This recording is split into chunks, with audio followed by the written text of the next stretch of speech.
ఈవిడేంటి ఎంతసేపు అయినా రాలేదు? కండెన్సర్ కొనడానికి వెళ్ళిందా? కొంపదీసి తయారు చేస్తుందా?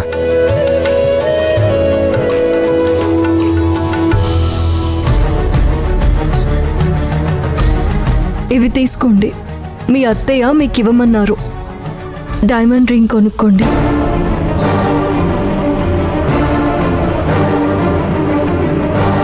ఏమైంది అత్తయ్య గారికి? అసలు ఏంటిదంతా? ఏంటో మరి, నేనెంత చెప్పినా వినలేదు. కొత్తగా ఇంటికొచ్చిన అల్లుడికి డైమండ్ రింగ్ ఇవ్వాలంట. అదేం ఆచారమో ఏంటో. ఏంటి లక్ష్మి ఇది? నేను ఇవన్నీ అడిగానా? అసలు ఈ డబ్బెవరిది? ఈ చైను గొలుసు ఎందుకు తెచ్చారు? ఇది నిఖిల కాలేజ్ ఫీజు కోసం దాచిన డబ్బు. ఇది నేను అఖిలకి గిఫ్ట్గా ఇచ్చిన గొలుసు. అమ్మా అఖిల, నిఖిల,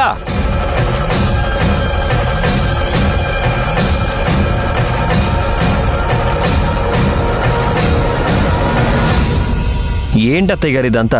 అసలు నేను డైమండ్ రింగ్ అడిగానా? అది కాదు అల్లుడు గారు, ఇది మా ఇంటి ఆచారం. ఆచార వ్యవహారాలు తప్పకుండా పాటించాలి కదా, అప్పుడే అంతా బాగుంటుంది. అవును బావా. సరే సరే సరే, వెళ్దాం పదండి. మనమంతా కలిసి రింగ్ సెలెక్ట్ చేయాలి. మీకు ఓకే కదా? పదండి పదండి పదండి పదండి. అఖిల,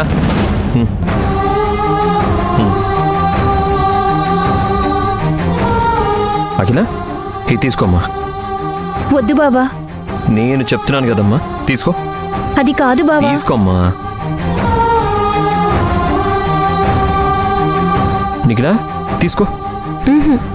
ఏంటమ్మా, నీకు మళ్ళీ స్పెషల్గా చెప్పాలా? ఏం మాట్లాడకుండా తీసుకో. తీసుకోమ్మా.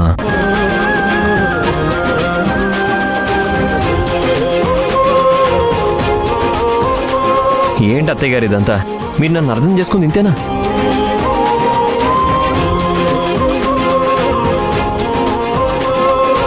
అఖిల బర్త్డే గిఫ్ట్ని, నిఖిల ఫీజు కోసం దాచిన డబ్బుని నేను తీసుకుంటానని మీరు ఎలా అనుకున్నారండి?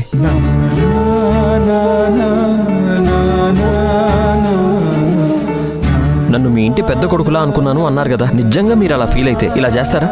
చెప్పండి. అది దయచేసి ఫార్మాలిటీస్ అన్ని మానేసి నన్ను కూడా మీలో ఒకటిగా ఫీల్ అవ్వండి అత్తయ్య గారు, ప్లీజ్.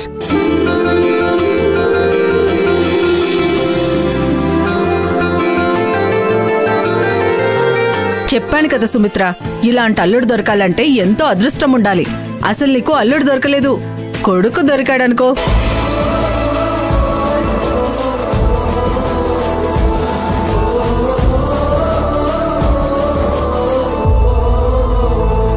లేదండి, అదృష్టం చేసుకుంది వాళ్ళు కాదు. ఇలాంటి మంచి కుటుంబం నా జీవితంలోకి రావడం నా అదృష్టం.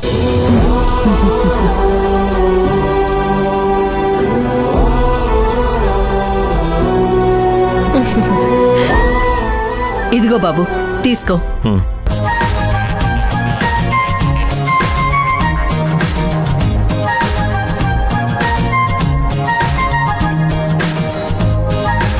ఆ స్క్రూ డ్రైవర్ ఇవ్వండి.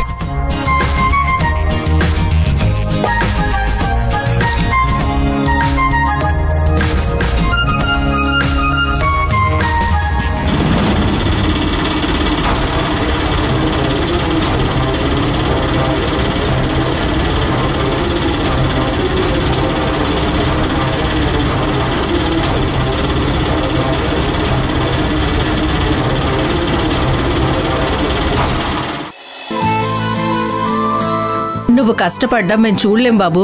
ఎలక్ట్రీషియన్ కి కాల్ చేయమంటారా? ఏం పర్లేదండి, అయిపోవచ్చింది. ఇన్ని రోజులు సుమిత్రకి ఏదైనా అవసరం వస్తే ఎవరొచ్చి చేస్తారా అనుకునేవాళ్ళం. ఇప్పుడు కొండంత అండగా అల్లుడే ఉన్నాడు.